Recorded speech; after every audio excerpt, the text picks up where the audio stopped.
সূরা ইখলাস কখন পাঠ করলে সাথে সাথে ফলাফল পাবেন?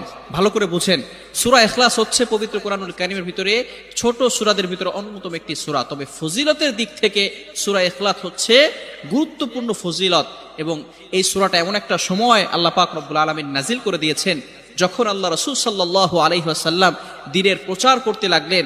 এমন সময় আল্লাহ পাক রব্বুল আলামিন এক আল্লাহর দাওয়াত দিতে লাগলেন।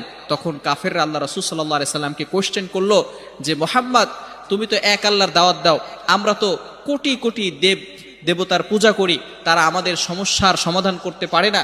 তুমি যে আল্লাহর দাওয়াত দাও সেই আল্লাহ কয়জন এবং সেই আল্লাহর সন্তান আছে কিনা?